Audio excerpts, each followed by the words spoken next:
listening to the Elemental Podcast.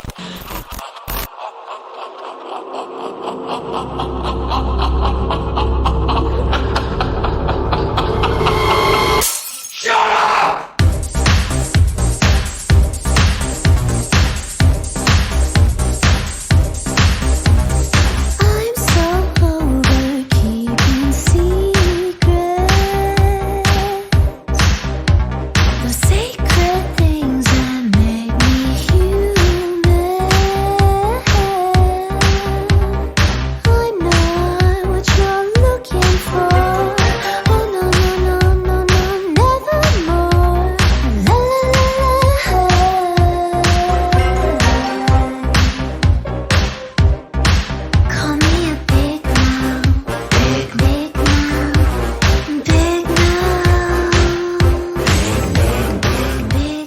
To my mind. My name is L. Nichols, and you're listening to the Elemental Podcast.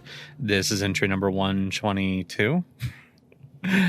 I had an interesting interaction last week, and I almost replaced the previous episode with a very passion-filled rant that I had in that particular moment. And I felt very good about it as I was recording it. And then as the hours passed and as my deadline came for the podcast, I decided, maybe since my feelings seem to be shifting here, and it's not because I think my opinion changed, but more I just started to see that I need to cool down, actually. I need to come at this information with a level head. And I'm glad I got my first take done, right? Because now I know what I want to say. I also know what I don't want to say. And I'm really glad that I did post 121 as is. That was ready to go and didn't need to be changed. And so here we are the following week. In fact, I actually sat down on Monday again and tried to record as well. And I still found that, by the end of it, I was just getting angry. And so I took a moment and I had a therapy session this week and I discussed it there and trying to kind of get down to like the root of the feelings. Like, why do I feel this way? Like, why am I so angry about this particular thing from this particular person? I'm getting ahead of myself because I actually need to explain the situation so you don't get lost. So I don't get lost.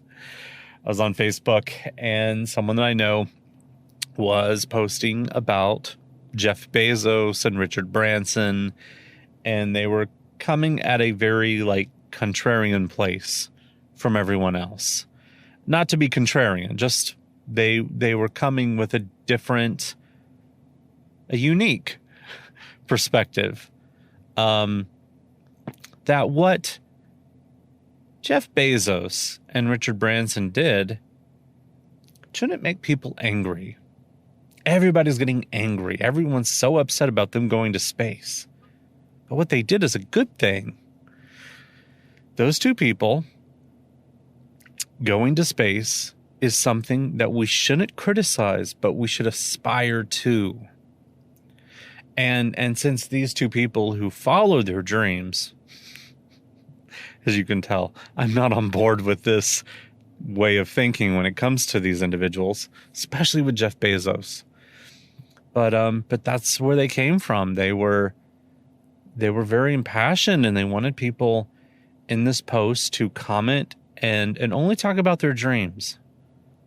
Only talk about the positive. Only talk about the things that these two people dared to dream, comment, and leave what your dreams are, right? And I couldn't help though but notice the part where it's got a little weird, talking about in my comment threads, I am God, and if you post anything negative or anything, and it didn't sound not in line with what I'm talking about. If you post anything that is against my way of thinking on this, I'm going to delete your comments, right? I'm not going to hear you out. Now, to their credit, people did comment and they didn't talk about their dreams, and they did bring up very valid criticisms, and at least they were heard out. Did the message get through? I don't think so. Um, and ultimately, too, I don't know if it was really a productive conversation. I think when someone tells you not to do something, especially when you have ADHD, that's the thing you want to do. For me, that's exactly what I wanted to do. And I started that off by just posting a direct response to his post straight onto my Facebook page. And so I just very publicly said, like, well, because someone is God in their comment thread and doesn't want to have anyone negatively interact with, using Jeff Bezos and Richard Branson as a point of aspiration and something that you feel inspired to dream. I came out with my hot take, which of course was, these are two billionaires. And again, specifically in the case of Jeff Bezos, because honestly, I'm not speaking, from a lot of knowledge of Richard Branson. However, I mean, he lives on a private island. He doesn't really have to pay taxes. There's a lot of things that he's done in his lifetime too, that he's a billionaire. Do I need to say anything more? If you're a billionaire, you're already doing something wrong because you're a billionaire. Hoarding that kind of wealth, really not enriching anyone else's lives. I don't just mean enriching, creating, look, there's probably better arguments to be made for Richard Branson than there ever will be for Jeff Bezos. Jeff Bezos, we're going to get into the history here in a moment, so let me not jump ahead, but these are not two people that I feel like you should ever base your dreams on. These are two people who I feel, and in the millions, maybe even in the billions, have ripped away the dreams of so many others. Not a person having dreams, but ever being able to pursue them or accomplish them.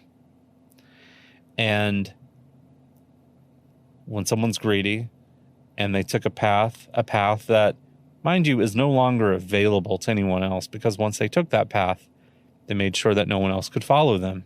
They didn't want competition. I just feel like organizations like that, they justify the means how they got there.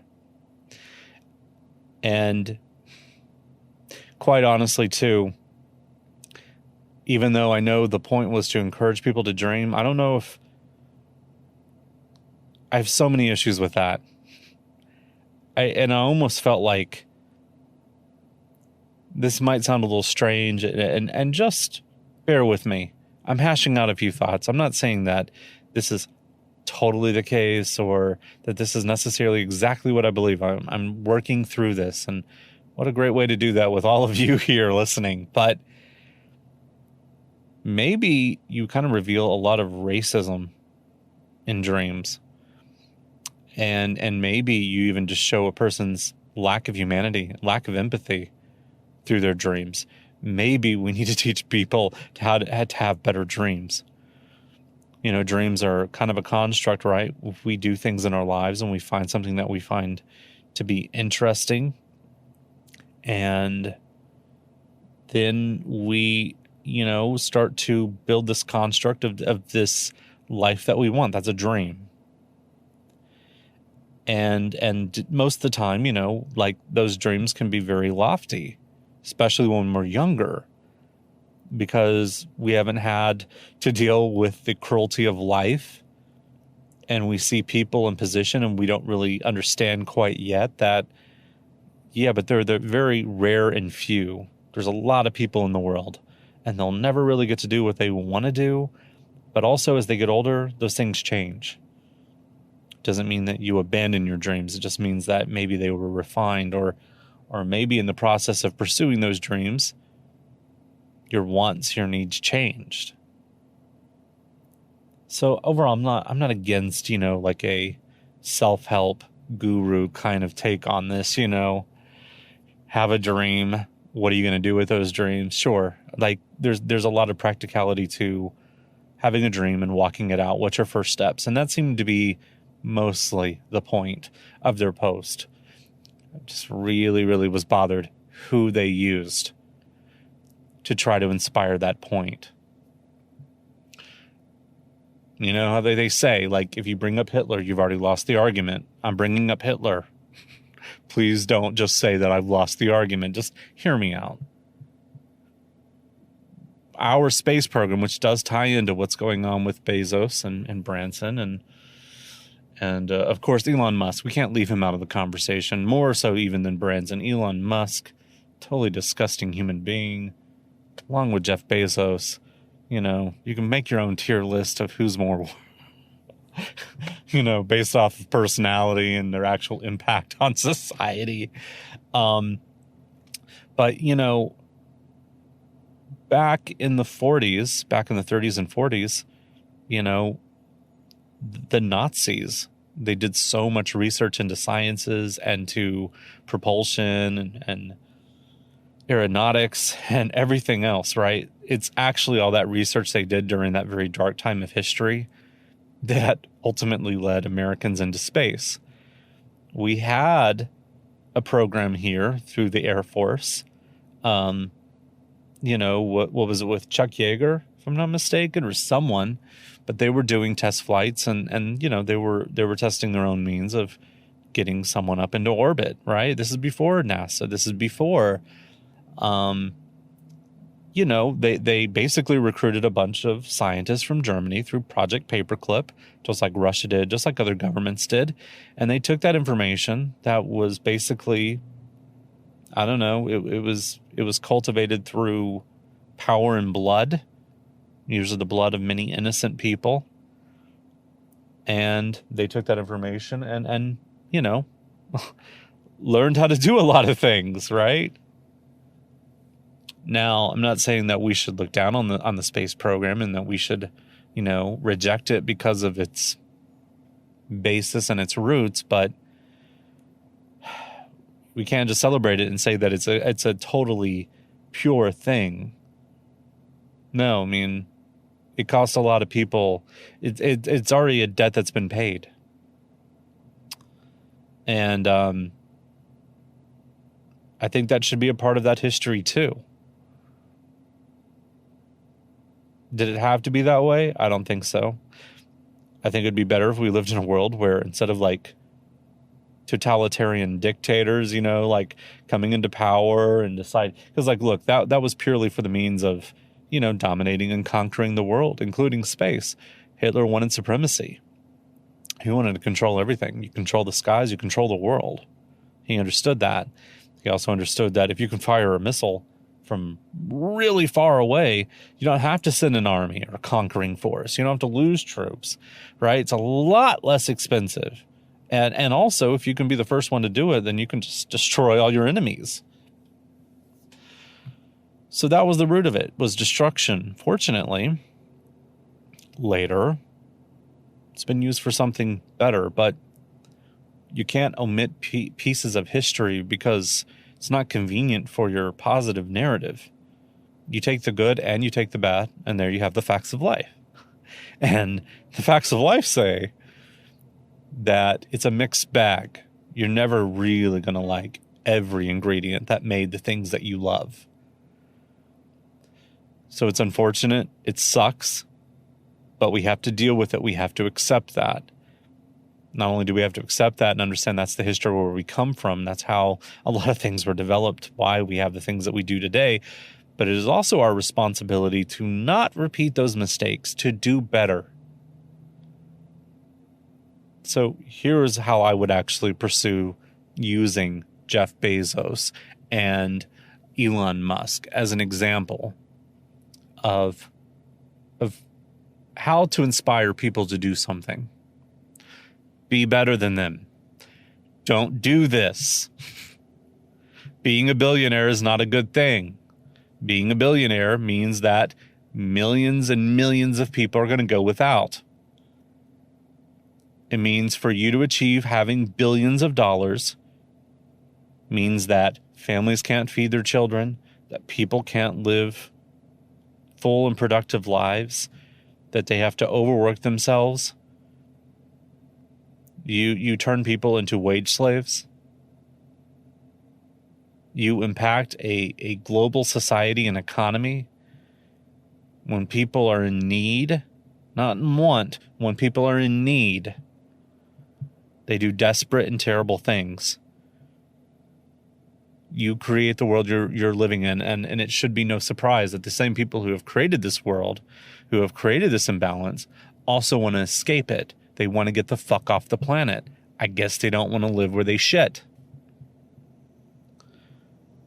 And this is where I got angry the last couple of times trying to record this, because it should make you angry. It should make you angry that greed and selfishness to this horrific extent has caused the world we live in today. And you'd be a fool if you just looked and said, well, look at the technology that we have, and look at great, we have all these advancements and all this technology. How is it benefiting people? And how are we better for it? I'm not going to be like tearing down having a smartphone or being connected online or anything like that. Those are usually the things that people go to. But there are good uses for them and there are bad uses for them. How are you using them? I ended up commenting on this person's thread and we got into it. Though I would say it was mostly respectful, right? I mean, they definitely took a jab at me, obviously, because they saw my post. and definitely probably did not take that kindly. Well, I mean, again, actually, a lot of credit to them. They handled it pretty well. Not necessarily close with this person. I'm not even going to get into them because that's not even where I want to go.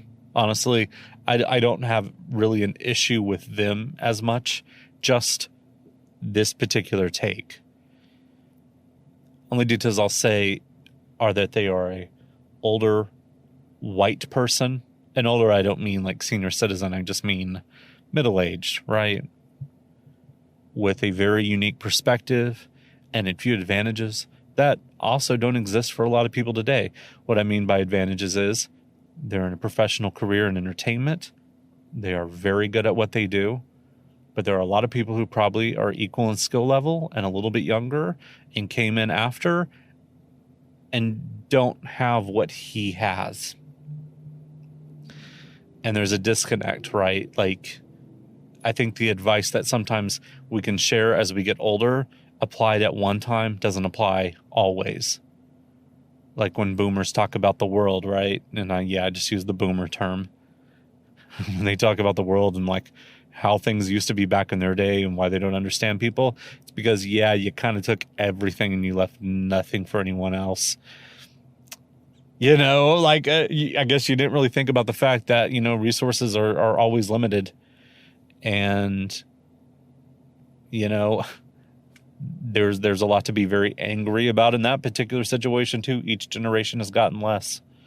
There really hasn't been an inheritance necessarily. I mean, unless you're a billionaire, then sure, you end up leaving obscene amounts of money to family. And you can look in the Trump family and just see how that just gets worse and worse and worse by the generation. Being that disconnected from reality and not ever having to go through the common struggles of most people is very unhealthy. However, I'm also going to say this. Being poor and going through those struggles every day of your life is incredibly unhealthy too. There is a happy medium. And it's just sad that there can't be any cooperation, that there can't be any empathy. I don't know, I guess hoarding, and like I've said now many times, an obscene amount of money,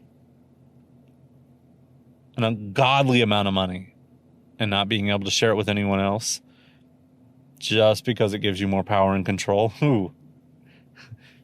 It's like, even if you think you're a good person, or you think a billionaire is a good person, if they're a billionaire, I'm going to question that because they're a billionaire, right? Like, they're a billionaire. Unless that money is going back out, I never want to be a billionaire. I don't honestly begrudge some people being millionaires. That's not really what I'm talking about. People kind of lump that all together. No. We had millionaires. Millionaires were just rich people, maybe coming from aristocracy or, we're self-made or self-made. That's always the big joke. Self-made. No one's self-made, especially when it comes to money. There was a lot of people that got you along in the process. Some good, some bad. But no, being a billionaire is just not what anyone should ever want to be. It always means that because you have billions, that so many other people have nothing, and will never even have dignity or respect or anything because they have nothing, because you left them with nothing. And you can't really go tell them to be innovative, right? Which is just another word for, control, manipulate, and steal. Oh, it was innovative. Yeah. Okay. Sure. Shipping is innovative. Okay. I'm getting angry and I'm spiraling. So back on course. I know the nature of the post, and I got into it and I made my points, and ultimately they shut everything down, right? Like, they didn't delete everybody's comment, but they said, like, look, I let this go for a little while now. And I just kind of let it go. I'm like, I understand, right? I came in here, I was mad as hell, I stayed respectful, but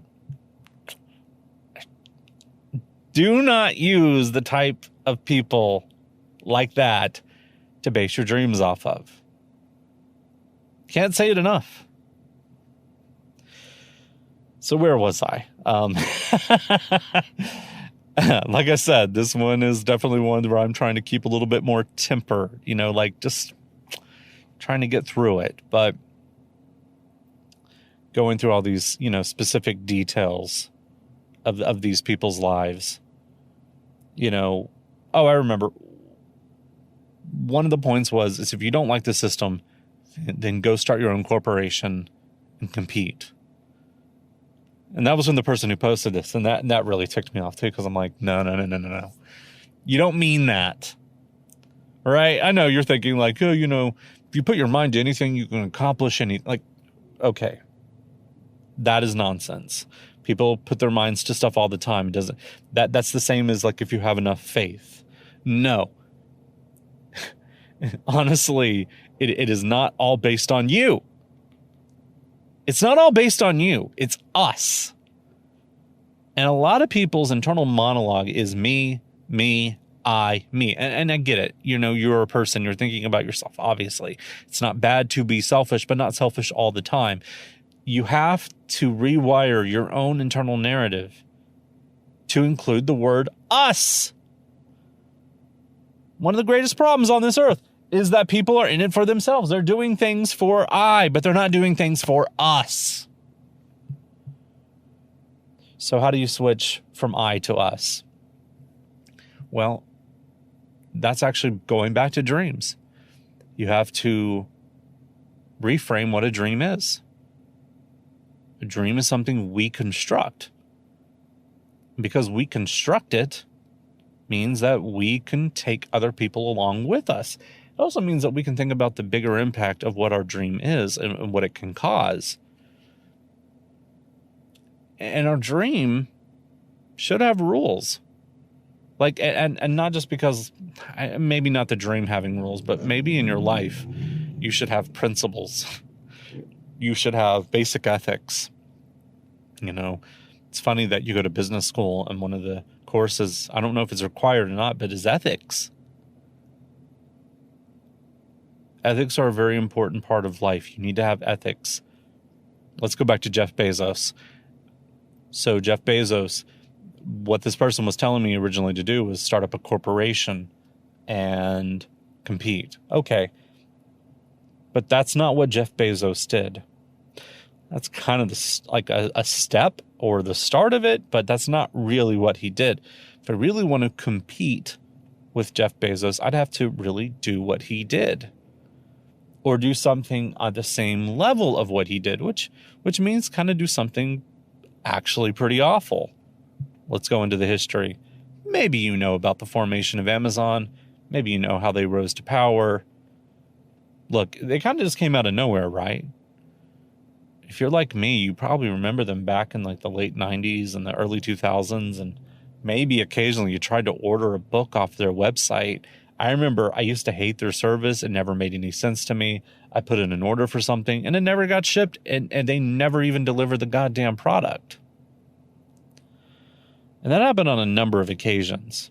So don't really understand what that was all about, but it was the early days of Amazon. You know, they were working things out, I guess. That was my perception. Really what was going on in Amazon early back in the days, it wasn't really built as a business that sells consumer goods and products.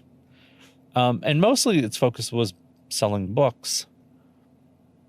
And going online and being able to buy books is a great idea, right? Like at the time, Barnes & Noble really wasn't doing it. Borders really wasn't doing it. If they were, they weren't doing it well.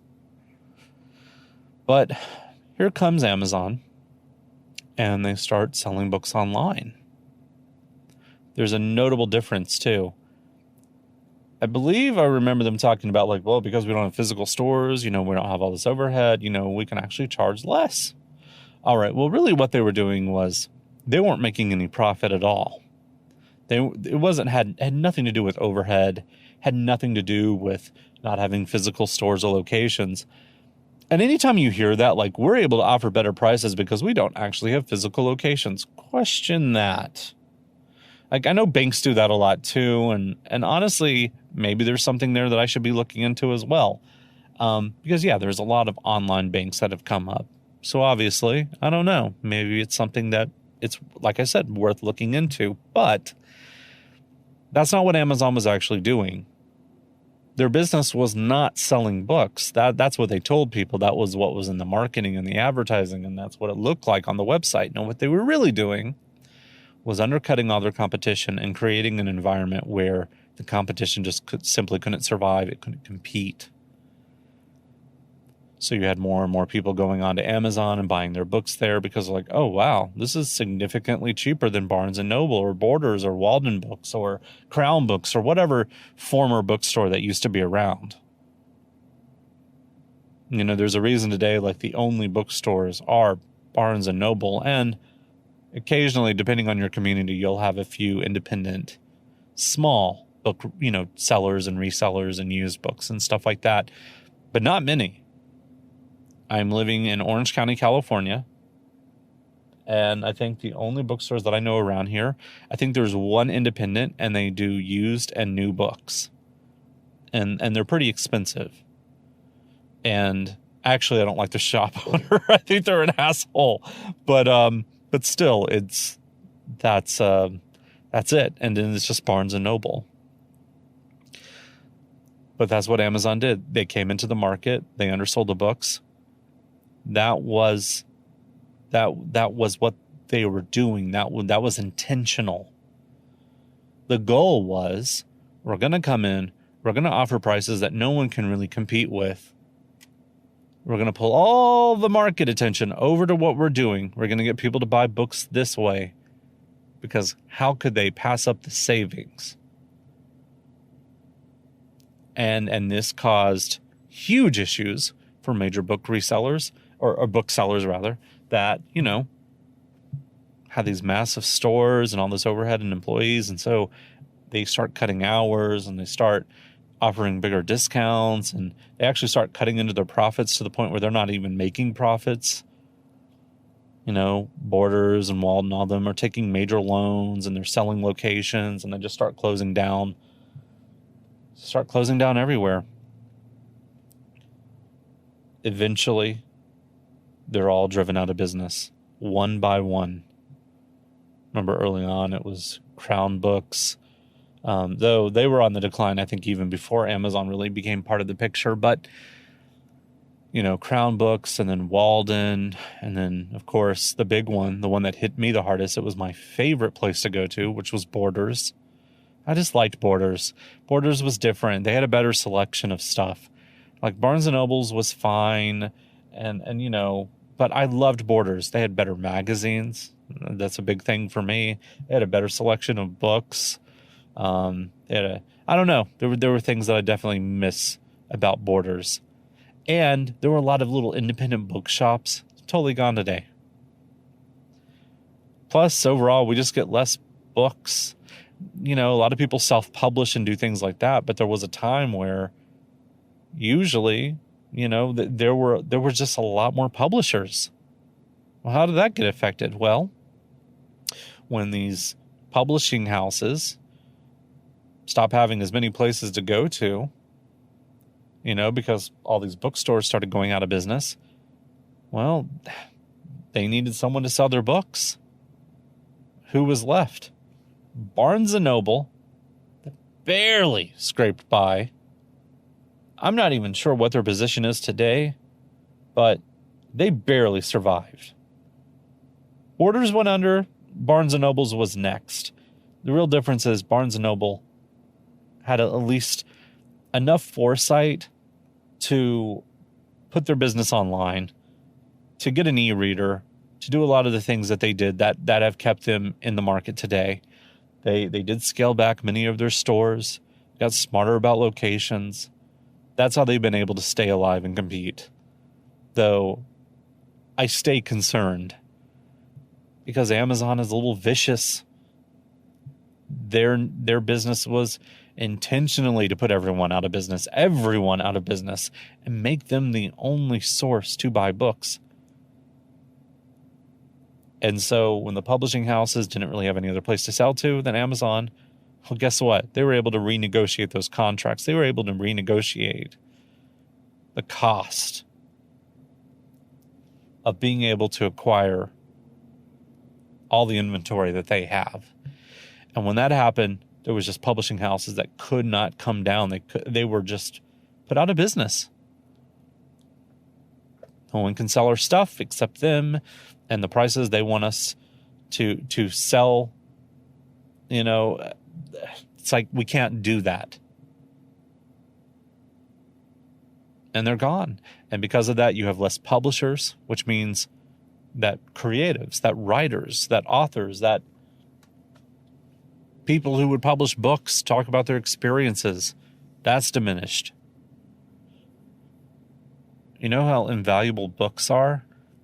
Currently, it is really the only way that we translate, that we preserve our experiences and our moments and our memories in time. I believe Carl Sagan had a beautiful speech about books and about the fact that they store our memories, right? Our brains, we don't have the ability to upload yet, right? Who the hell knows when that will actually even happen, but if it will ever happen, but we don't have the capacity to do that. But a book, we have books that are thousands and thousands of years old and give us special insight of a time long gone in a society that we can't relate to. You know how impactful that is?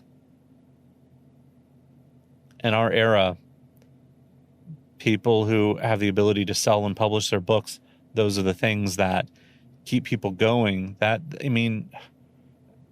think one of the only commodities that we have left in this country that we still make is things that deal with the creative process, creativity, and doing little crafts and projects and things like that.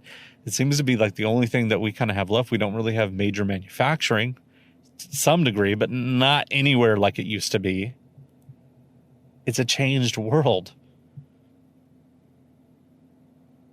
And now less people get to make art. Less people get to share their experiences. Less people have employment, right? Where they can actually work in the processes of helping other people publish a book. Less editors. So yes, these jobs still exist, but there's so few of them left.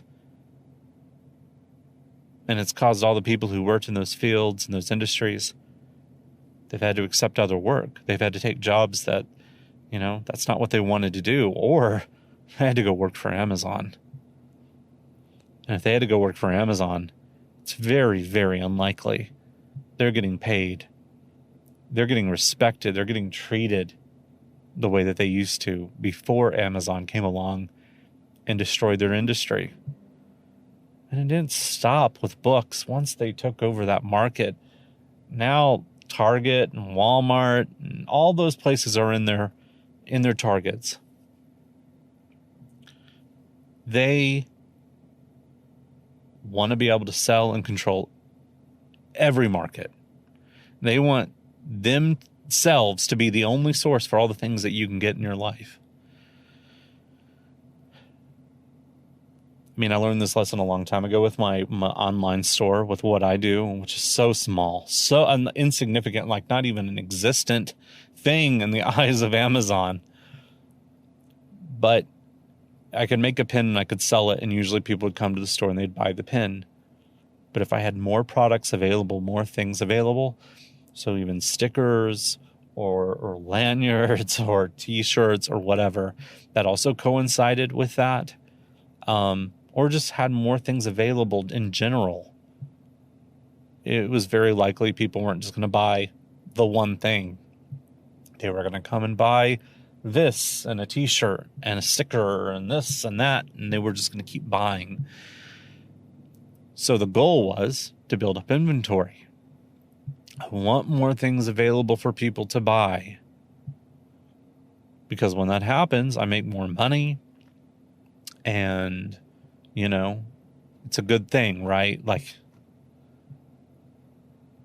But what Amazon literally did is the way that they did this too, it's not just Jeff Bezos didn't just go start a corporation. He had investors who signed up and knew that they'd be taking losses for a very long time. I don't know if it was going to be 20 years, like some people speculate. No, but they knew they were going to be taking losses for a very long time. Why? Because the nature of the business was to put all these major booksellers out of business. And books really, I don't even know if that was really what they were interested in. They just decided to start there with books. Books was the first thing, because it could have been something else easily. But I think they saw how the book market worked and how they could manipulate it. That's all they did. They manipulated a market, people who already had money, people who already had power. Big surprise. They manipulated a market and they took advantage of it. And they changed the world, and not for the better. I know some people think getting things at your doorstep is majorly convenient. Sure, I agree. It is, it's nice not have to go out to a store all the time. But what they did to get there, and clearly, again, it's a destructive business. It's a destructive business. Do you get, when you buy something from Amazon Basics, especially, is it as equal to something made by someone else? No, definitely not. Their batteries are shit. Everything that they create there is kind of garbage. It's hot garbage. It'll do the job, but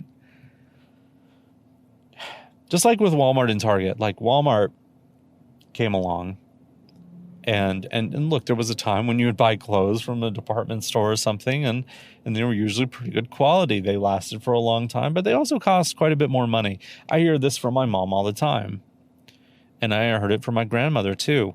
And I remember my grandmother always had to use layaway. And we were pretty poor, but I wouldn't say not as poor as a lot of people are today. Poor in sense of the 70s and 80s, sure. But things were also just more expensive.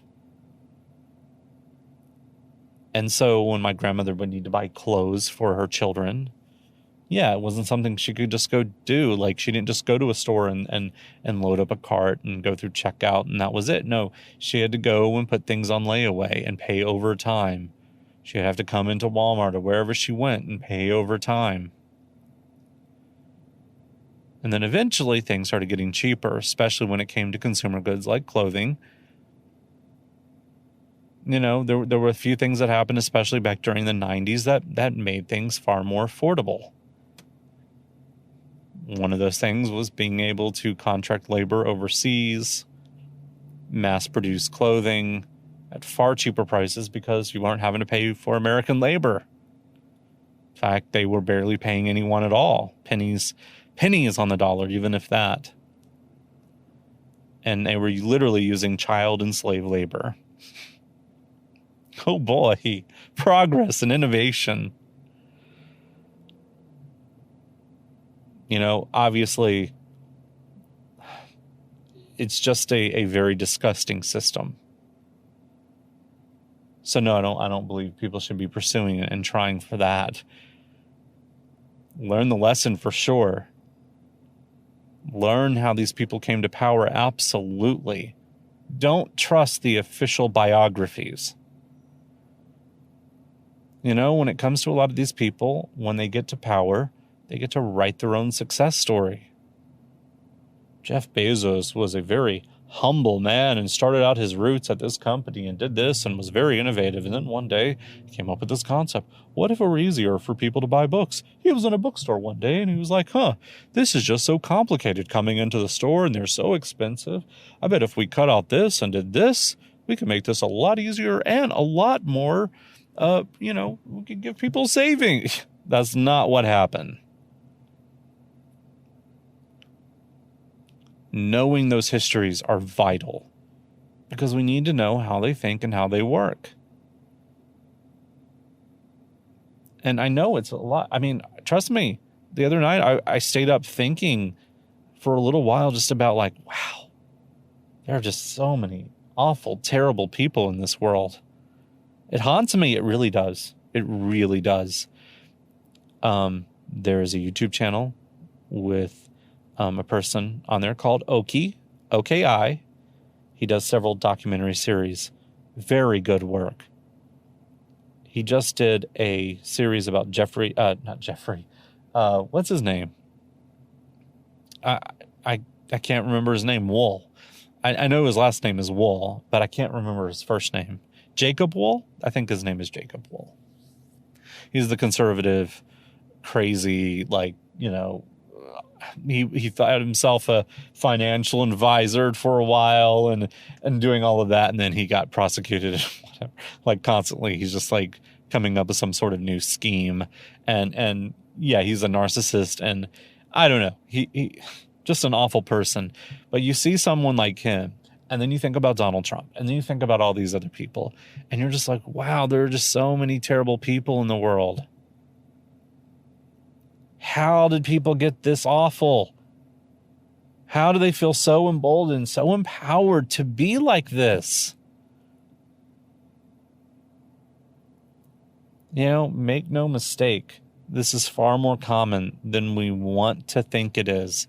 Because to literally see the world this way is painful. It is painful to know that this isn't some weird offset. No, this is a group of our society. And a lot of these people do hold power and influence and wealth. And they control so many of our systems that at this point are vital infrastructure. Is a solution stop using Amazon? Well, no, because it's a lot of people can't do that.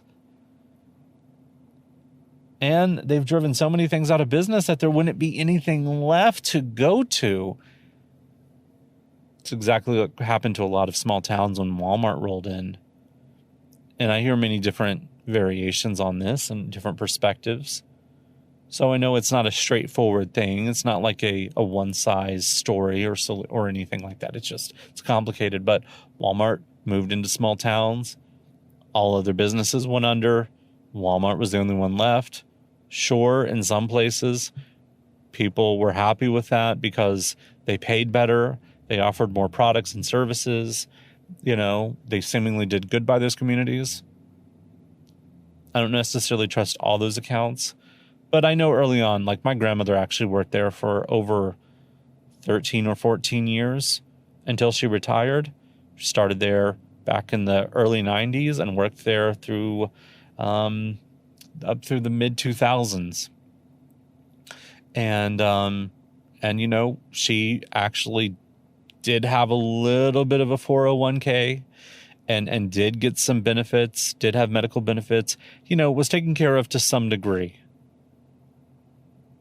You know, it wasn't amazing, but I know at one particular time in the store's history, they offered like profit sharing and a lot of other things that maybe they even still claim that they offer today, but obviously like no one's really benefiting that much from working at Walmart unless you go into management.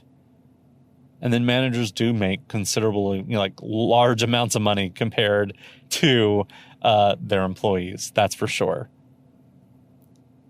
But, you know, it's a terrible business, right?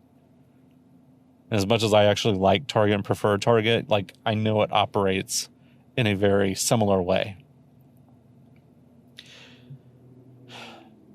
You can't just get rid of these things because they've already dominated, and the things that were are now gone.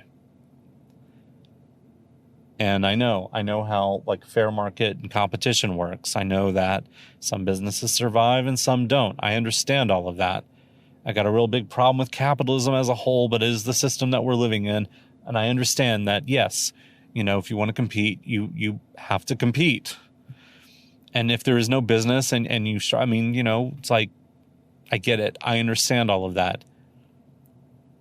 But we're not talking about like simple things where people just came in and did business better. That's usually not what happened. They didn't do business better. They were just more ruthless.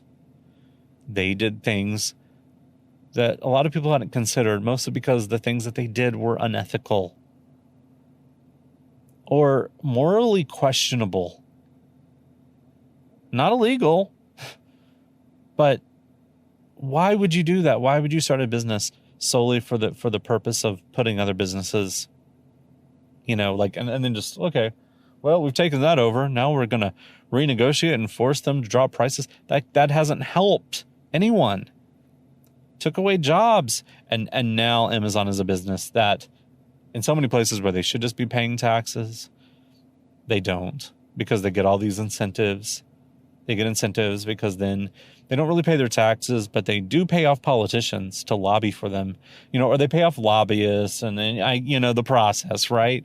They do all of that. So then they own politicians and you think you're voting for someone into office, but more often than not, they're actually working for one of these billionaire assholes, working in their best interest. So it sucks. It really sucks. And going back into this idea of dreams, I've got a dream. I have a dream. I'm not Martin Luther King, but no, I have a dream in particular that instead of living in the world that we do today with so much impoverishment, so much poverty, just poor, impoverished people, can we live in a better world? Can we leave something behind that's better? Can we dream to clean up politics? You know, and stop pretending like politics isn't something that affects our everyday lives. Of course it does. We're not supposed to have to think about it every hour of every day, but look at us. Most of us do. We do seriously think about what has happened politically. And, you know, there's a reason why we see a lot of politicians do the things that they do. They don't have accountability to us. They have accountability to the people who's actually paying them.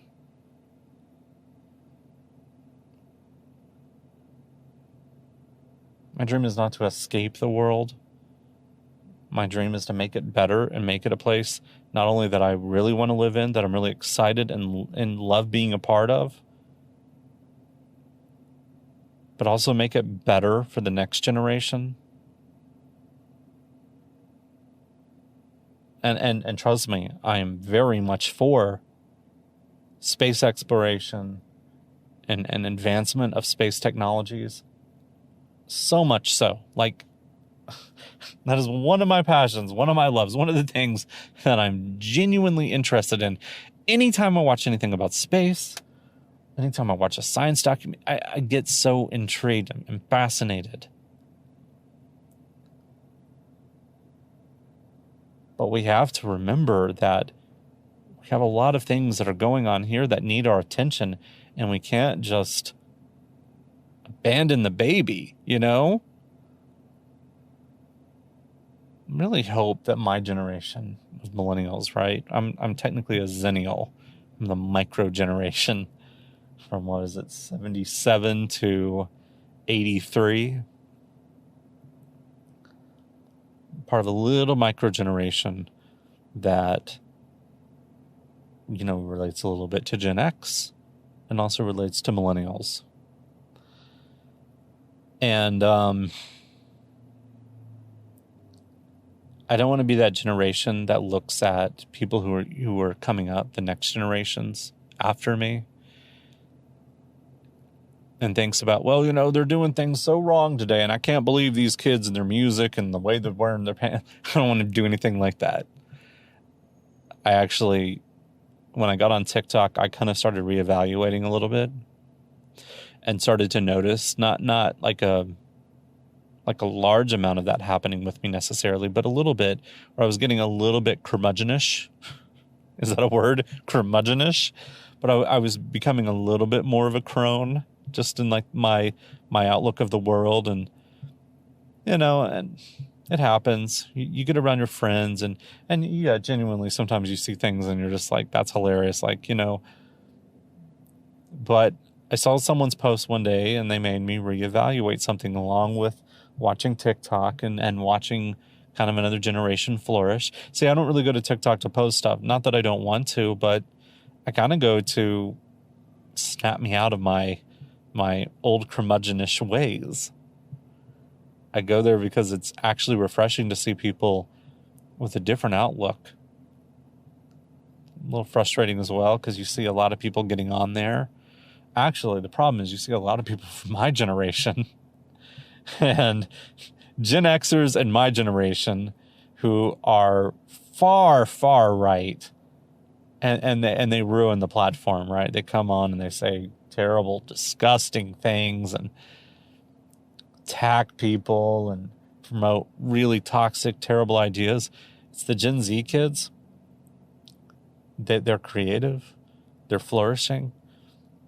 They're, not in all cases, obviously, but from what I've seen, I'm very happy about the future. I'm very happy about the future they're going to create. And I'm also very sorry for them that we've left them such a shit show. I don't get to stand anymore and say I know there are things in my generation that we definitely did better. But there's also a lot of things we just totally dropped the ball on. My generation isn't over yet, obviously, but they're the ones moving into positions of power now. People who are my age, and around my generation are starting to move up those corporate ladders. They're starting to move into those systems. They've been working now for a decade or so, if not longer, and they are starting to advance. The only thing I would hope is that take a moment, observe where you are. You don't need to be a teacher. You don't need to be some role model. Just think about how your decisions impact those around you and how they will actually impact the next generation of people. Just think about the experiences that you hated when you were coming up. Try to be better. Try to do better. Don't accept that as, well, that's the way the world works. No. Redefine that. That's how it worked for me, but it won't work that way anymore. I'm changing that. I'm in a position where I can change that. What an amazing thing when you do come from a generation where you have this insight and you can say, oh my God, I can actually change this. Look how much that has changed in our generation. If you're a millennial, look at how much has changed since you've been alive. we've made huge leaps in technology and in social norms, especially. A decade ago when I was coming out, I felt like there was no one like me, or very few. Now, I go to Facebook and I'm part of communities and pages and groups that have thousands and thousands of members that identify as trans and non-binary. I love it. I love that so much. I love that so many people are bold enough. And actually, I'm so grateful, too, that when I hear a lot of people's stories about coming out, like, I have this one, like, I wish that when I was younger, I had been able to come out earlier, sure. But I came out when I did. I've gone through that journey. I'm where I'm at today. I don't regret those decisions. And I'm so happy when I see someone who is 12 or 13 years old or even younger or older, whatever, but they feel more encouraged because they have a better community of people. There's more resources available for them.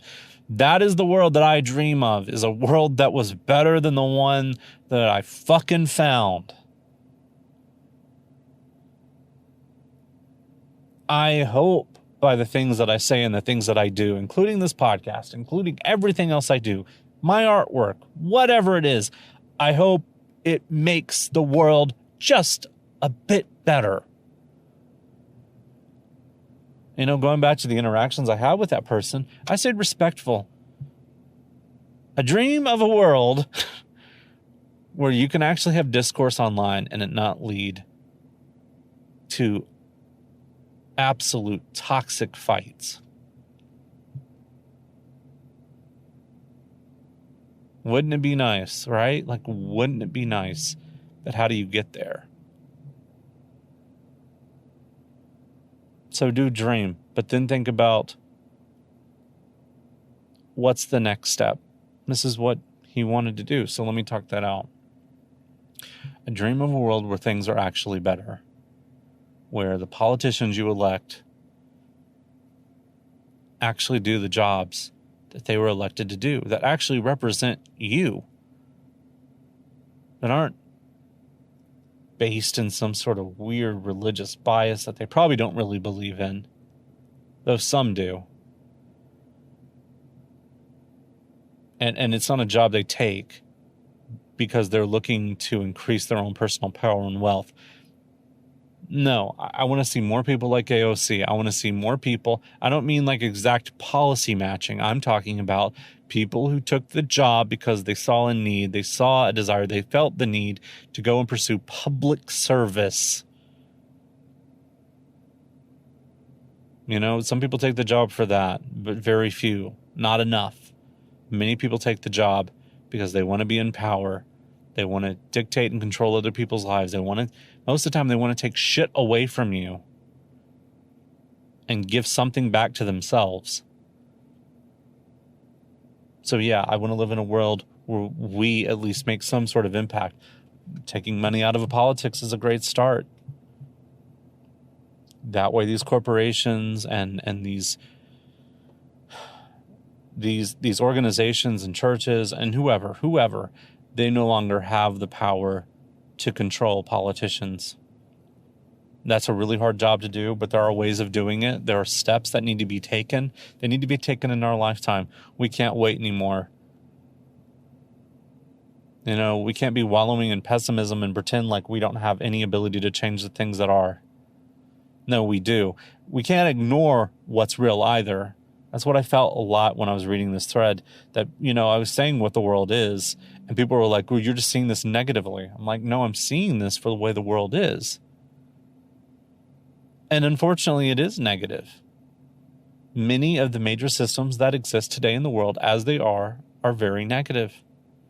Not entirely negative, but very negative. They're not really helping people. Isn't that should be the goal of anything, is that it actually helps and improves people's lives. It inspires them. It inspires joy or something. It causes some sort of reaction, positive one. It should be something that propels us all forward, that gives us all opportunity. And if it's not doing that, and it's only, again, piling up on someone's mountain of filthy rich wealth, that's a serious gross imbalance. So my challenge to everyone is, of course, think outside of that. Dream bigger, dream better. People want to tell you to dream. Great, dream, but dream better. And then once you have that dream, once you can see it in your mind, you have it put together, you know what you want, go after it. But you go after it in a way, too, that you understand that you're going to have to dismantle some systems along the way. Paths have been completely torn up. The Bezos path just does not exist today. And honestly, it shouldn't either. Shouldn't have ever existed. But here we are.